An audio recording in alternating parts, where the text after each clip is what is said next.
What is going on, everybody? It's your boy Spencer coming at you again with another episode of the Delivering Sports Show.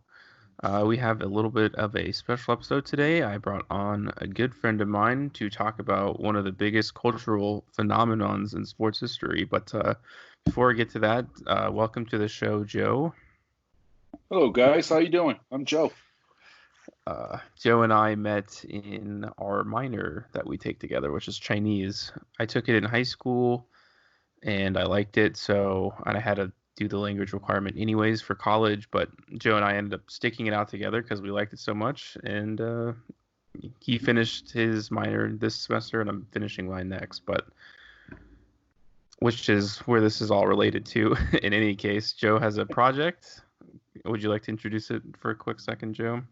Absolutely. I'm for my Chinese pop culture class, I choose to do a segment on the Linsanity himself, Jeremy Lin. Um, as many of you know, that he caught the sports world by surprise when he went on a tear when he had a 10-day contract with the Knicks. What many people doesn't know that he was almost homeless. He was sleeping on his brother's couch at the time when he was with the Knicks. And you know what? The difference between being famous and not is literally that 10-day contract for him. So that was pretty cool. And being the first Taiwanese player to make it big to the NBA, that was really meaningful. I didn't even know he was from Taiwan, to be honest with you. Do you know what city he's from? I believe, let me check it out here. He grew up in Southern California, obviously. He was from Torrance, California. Sorry, I misspoke. He was born and raised in Southern California in Torrance, but his parents are from Taiwan. He is what we consider ABC, American-born Chinese. He grew up in America, and later on, his parents moved to Palo Alto, which is in the Bay Area, and where he was high school player of the year for Palo Alto High School up there. Okay, so we can kind of talk a little more about that. He went to college at Harvard. Am I wrong about that? Where did he go to He college? was Crimson. He went to college at university in Harvard. Many of the people snub their nose at Jeremy Lin when it comes to basketball skills. I talked to a couple of past sports figures, pretty big ones too. I won't mention any names, but they always said that what's so special about Jeremy Lin, there are people who does that day in, day out. And my rebuttal has always been not every one of those guys have an economics degree from Harvard and carry a 4.2 GPA in high school and has a really, really good SAT score. So that's what differentiates from Jeremy Lin, the rest of the sports world. What was the scouting on Jeremy Lin? Because he wasn't drafted, I'm assuming. So He was an undrafted free agent in his hometown, well, second hometown. Golden State Warriors actually picked him up, and after an unsuccessful stint, they released him, and he went over to the system with the Houston Rockets, and he jumped around. Let's see. So 2010, he was with the Warriors. 2011, went to the Knicks for a brief 35 games. well, I can touch around stats too before we go to his NBA career.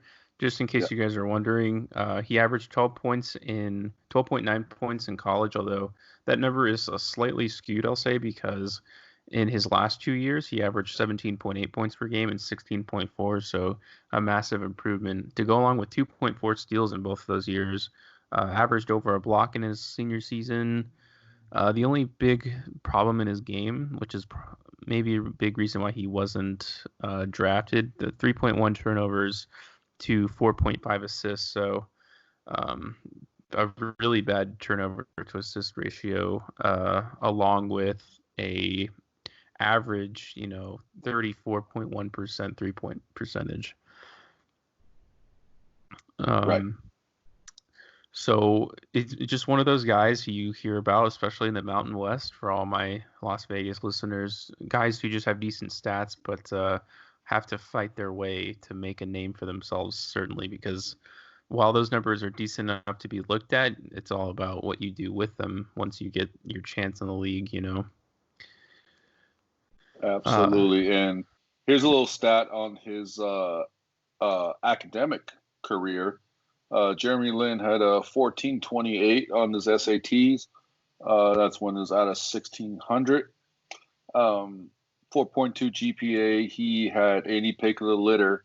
In the professional sports world, the only a few big names. Only Ryan Fitzpatrick scored a higher SAT at 1580. And Ryan Fitzpatrick is probably one of the smartest guys in the NFL. Um, yeah, let's Fitzpatrick is a see. Harvard man himself. Uh, he went to Harvard. He sure did, yeah. That's Oh one of wow! the big See, things about him. that's awesome. That's two crimson on the list.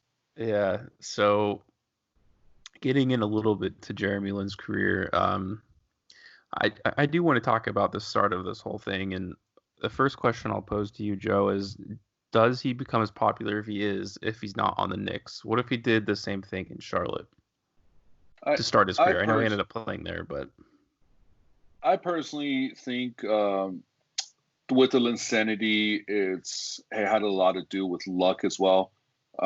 Chauncey Billup was cut right before that. Chauncey was a proven all-star point guard as well as an NBA champion.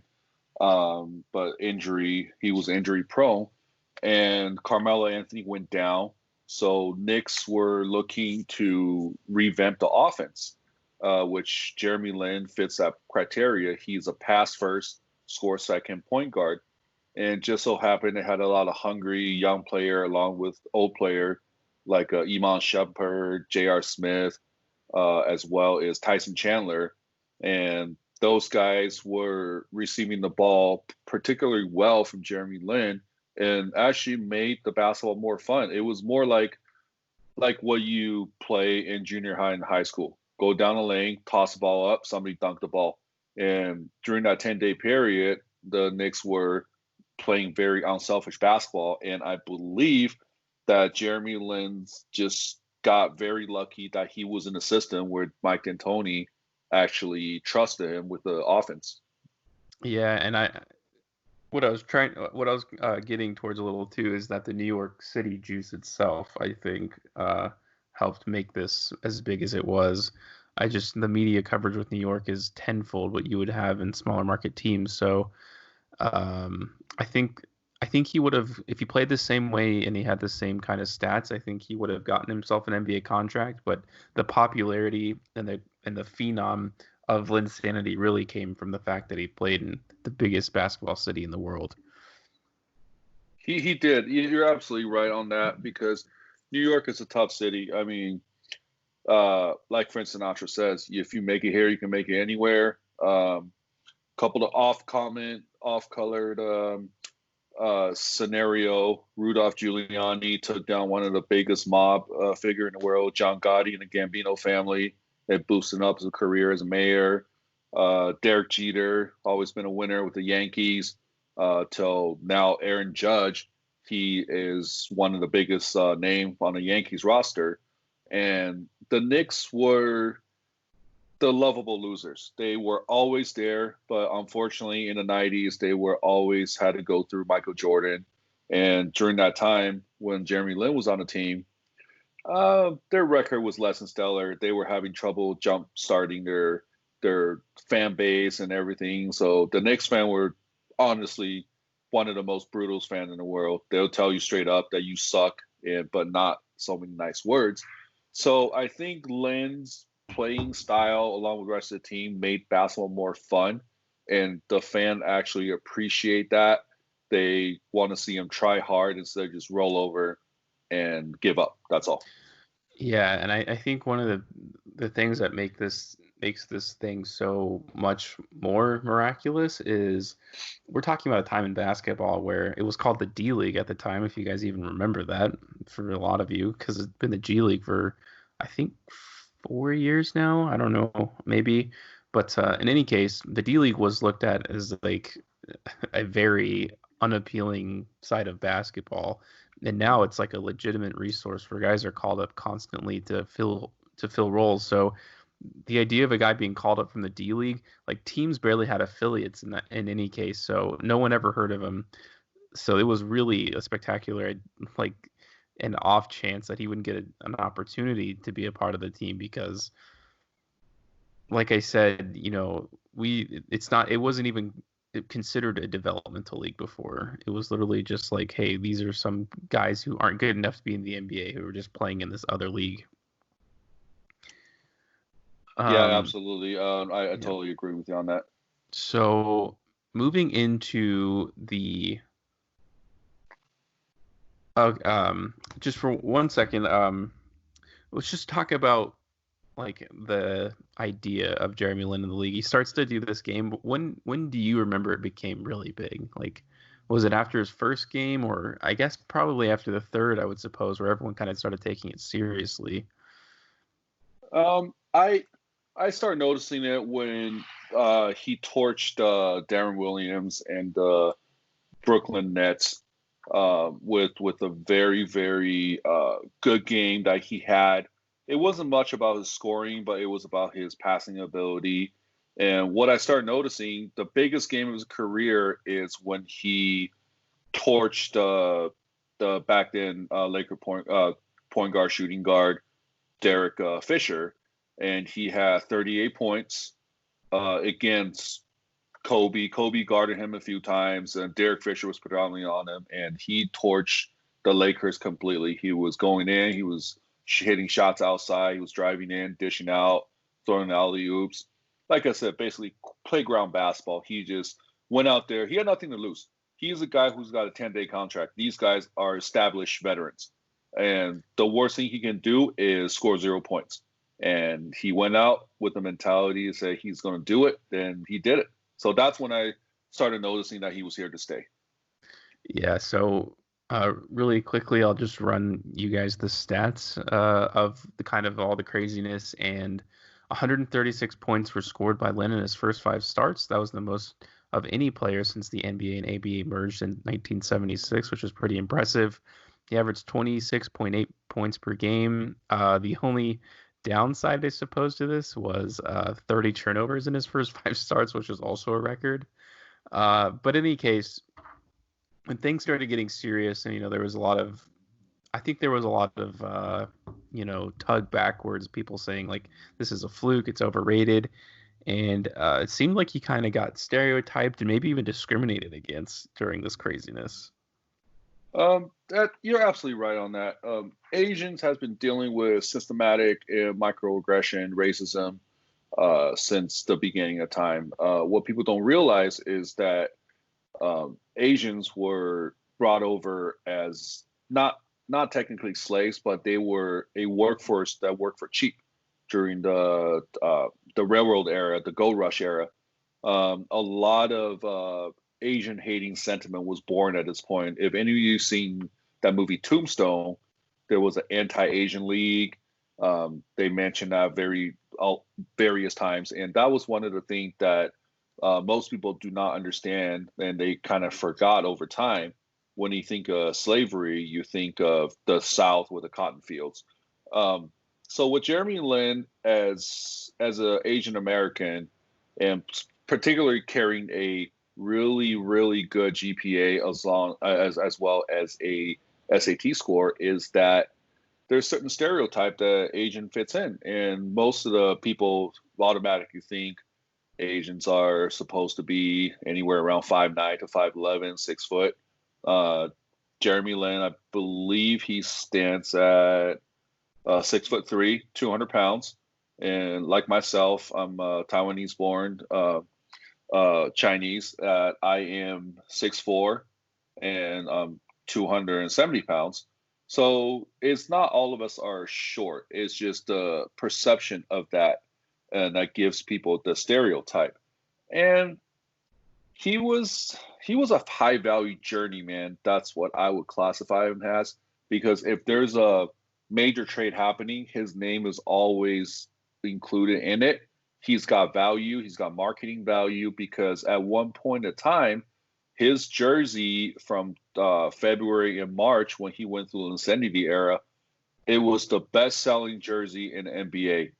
Everybody supported him, and those people who hated him couldn't help but love him because he just went out there and played the game. So he's been dealing with the racism for a long time, and some of the big name NBA players were actually scuffed at his success. They were kind of like, you know what, he'll fade out. And whether he fade out or not, it's none of anybody's problem. He runs his own course, and obviously he's proven that he's here to stay after he signed a two-term, 35 million, 30 million contract with the Houston Rockets and Charlotte Hornets. I mean, he also won a championship with the 2019 Raptors, so he solidified his name as part of the NBA legacy, and also that the Knicks thought about him so much during the pandemic, they ran the Linsanity special during February and March to commemorate his achievement, the short time against the Knicks, with the Knicks against all the teams. So I think that's pretty much like a first step towards progression, breaking out of the racism trend. Yeah, you can speak probably personally on this. What do you think Jeremy Lin represented for, I guess, the Asian community, just in general? I mean, maybe even the D-leaguers or the guys trying to make it, but more obviously, he's become a cultural phenomenon in China and stuff. So what did he represent to everybody? Well, as a basketball player, he represent that hard work will pay off. He's not a slouch. He doesn't just give up and when going gets tough. He's in the gym practicing. He was staying with his older brother. I believe his name was Joshua Lin, and he just stayed on the couch. Even though he was getting playing time with the Knicks, he was still sleeping on the couch. He took a very humble approach on that during this whole era. And as an Asian, what he teaches rest of the Asian American community or any immigrant community is that don't count us out. Asian has the tendency of making it. From the people that migrated down to Singapore and Malaysia, it was a jungle back then, and they made a city out of those countries. Now it's a beautiful city, like we see in that movie Crazy Rich Asians. Those Chinese immigrants that went down there due to cultural differences and political ideology prosecutions, and they have made a name for themselves. Like my family that fled from China to go to Taiwan, they went there with a shirt on their back and probably with no money in their pockets. So he had nothing to lose, and he had a mentality of just go out there and do it. As many of you saw the documentary Last Dance with Michael Jordan, something he said really stuck to me was that he said that people ask him about what did you feel if you missed a shot, and he goes, "Why would I think about a shot I haven't taken yet? I'm going to make that 100% no matter what. It's in my mind." So that's a mentality that Jeremy Lin carried with him, but he just didn't have a successful career like Michael Jordan, but he was doing the same thing as Michael Jordan. Yeah, so briefly, I guess, about the end of Linsanity, and at least from what I'll tell you from what I remember, I think the end of Linsanity was that, his chance to have a game-winning shot against Toronto, and he ended up airballing it very badly, and they lost the game. Did he get signed for the rest of the season after that? I honestly don't remember. What season was that? Do you remember? I was with the Knicks in probably. Oh man, let's see. If it was the Knicks, he did get signed for the rest of the season, but unfortunately he tore his ACL, so he went on surgery for the rest of the season, the remainder of the season. Yeah, he played 35 games in 2012, which was when all this craziness happened. Yes. But yeah, I mean, since then, obviously, He went to Houston, then he went to the Lakers for a short amount of time. Charlotte, I remember him playing for, down to, looks like Brooklyn, and then Toronto, Atlanta, and then back to Toronto.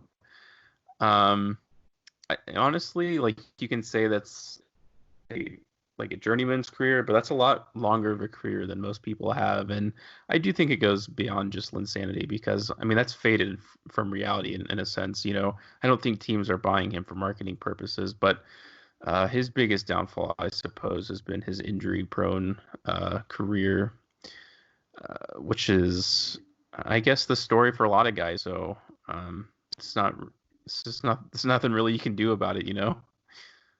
Yeah, the injury played a huge part of it, but his biggest weakness, I believe, is his defense. He he put on enough effort to harass the guys he's defending, but he was never a guy who's playing shutdown defense. When you think about shutdown defense, you think of Kobe, you think of Michael Jordan, you think of Scottie Pippen, even Dennis Rodman. Those guys play shutdown defense. Jeremy Lin's defense pretty much is limited to the backcourt, go for a steal, pickpocket somebody, or swipe the ball from behind. And he's not really a shot blocker at the rim. He did take a few charges, which is sacrificing his body. His playing style, comparable to one of my favorite tennis player, is Michael Chang. Michael Chang was a shorter tennis player, pro. He's at 5'10", 5'11", but if he was 6'4", like the rest of the field, Michael Chang would have been a great player. But because he was short, he chose to play better defense. And unfortunately, in the NBA, where average height is probably like around 6'9", 6'10" now, Jeremy Lin's pretty ineffective guarding the front line, and he can't really keep up with the rest of the backfield. So that's why I think his biggest downfall is his defense. Yeah, if I'm not mistaken, he had a devastating knee injury with Toronto, and I don't think he played this season at all. But just looking towards the future, do you think anyone has filled his shoes in terms of representation since then? I can't really think of anybody off the top of my head. For Asian Americans? The closest player I would say is Yuto Watanabe. He plays for the Memphis Hustle, but in terms of NBA representation on a consistent basis, I don't really think anyone has.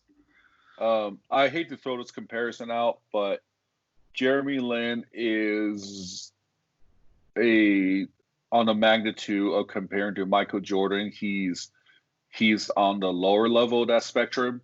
Not anybody's going to have that.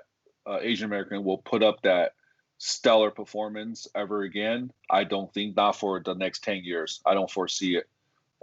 Actually, he is playing in China now. They shut him down for the season before the pandemic. So they do value their players. They want to keep the Jeremy Lin healthy. And because the season doesn't matter anymore, they choose to shut him down. But he represents the hope and dreams of every Asian, Chinese, Filipino, whatever, when you're in Asia, their little boy's dream to play basketball. When you and I went to Taiwan, we saw that court underneath the overpass. So funny thing is, Jeremy Lin with his teammate David Lee actually went to Taiwan and played in that court. And that was probably the best court that Taipei has. It was like hidden, tucked away under the highway, which is really cool. Oh, I love that court. I haven't had a chance myself to go play, but I know exactly what you're talking about because we walk by it a lot. It seems like the hub for kind of basketball players in the city, which is really neat. I guess wrapping things up, are there any other things you want to say about the topic, Joe? So I'm basically doing this project, being the awareness of Jeremy Lin. He's not only a great basketball player with his limited ability. I don't want to put him down, but compared to the rest of the NBA field, he is a middle of the pack player. To some people, he is a dime a dozen. But let's not forget about his accomplishment off the court, which is academic career. I mean, there's people struggling get into CSN at this point, and this guy got no problem getting on Harvard. Carried, I believe we have a stat here. He carried a 3.1 GPA when he was playing at Harvard, and that's a tough GPA to carry, especially you're going to Harvard and you are a college basketball player. The amount of time you spend studying and working out is you have to be sleeping like 2 hours a day maybe. And he does a lot for his alma mater, which is Harvard. He donated $1 million, and most of that fund was earmarked into scholarships for the future athletes. Um, I know a few football players at UNLV. Their scholarship money per month is $1,150, which after rent, they basically have $500 for the month to spend, and that's not a lot, especially the way the football player eats. Uh, Volleyball player, the women volleyball team gets about 1250 because they have a smaller team, but they're not revenue generating. So Jeremy Lin decided to donate $1 million just to help out the future athletes that want to explore their dream. And he is a very important figure to the Chinese and Taiwanese American community because he represent the hopes and dream is not just go to school, become a doctor, become a lawyer. There are other options. The Chinese people are usually pretty timid when it comes to spotlights like that, but I believe the times are changing and more Chinese Americans are excelling in different fields. It's not just being a lawyer and doctor. There are hospitality, politics, and we start seeing a lot more of that. And he brings a lot of awareness to Ivy League basketball. Before the Linsanity and Harvard, I think the biggest thing was when Princeton made it to the Sweet 16 because they were running a backdoor cuts, and that was faded away real quick. But now he's definitely brought awareness to the Ivy League. And other than that, and I think Jeremy Lin is one of the probably the my favorite players to watch, and everybody loves watch Steph Curry, which I love a guy who can shoot three just as much as the next guy. But I personally enjoy a little underdog story like Jeremy Lin. That's all. Yeah, and without a doubt, Jeremy Lin is a part of NBA history. I mean, that stretch of games, I think viewership was up like 70% when Absolutely. Jeremy Lin was going through stuff. So he'll always be a piece of certainly like my childhood or young adulthood, I should say. And I'm sure like everybody my age just knows about it because it was the biggest thing going around. But that's gonna do it for today's episode, guys. As you guys probably know, obviously I do my other channel, Blue Milk Boys Gaming. So if you're into pop culture stuff, you can go ahead and check that out. Do you need any plug? Need me to plug anything, Joe? No, I don't think I have anything to plug except Spencer and I will be trying to go into Taiwan this winter time if the pandemic ever lifts. And we got Shangri-La, the hotel we stayed at. It's a 5-star resort. They always treated us well, and I get different upgrades and perks with the American Express Platinum Travel. And Spencer can attest to that firsthand. That breakfast buffet is ridiculous. We have so Man, much food every single day. I know it's insane, but the food is just so good. It's hard to stay away. Yeah, So I'm also working on Eva Air, which is the airline we fly to Taiwan most of the time, and we are trying to launch from San Francisco to Taipei on a BR7 flight, which is a very, very cool flight because it's a Hello Kitty theme. Last time I took that flight, I had my friends that are mothers or dads texting me say, "Steal every Hello Kitty stuff you can find on a flight." I'm not going to do that, but I'll buy you some stuff. yeah, and just like last time, guys, if Joe and I do end up traveling, it'll be on my Blue Milk Boys Gaming channel, like it was like before. So if you guys are interested in travel videos and all that kind of stuff, we got you covered. But that's going to do it for today's episode, guys. Thank you so much for listening, and we will catch you next time. See you guys later.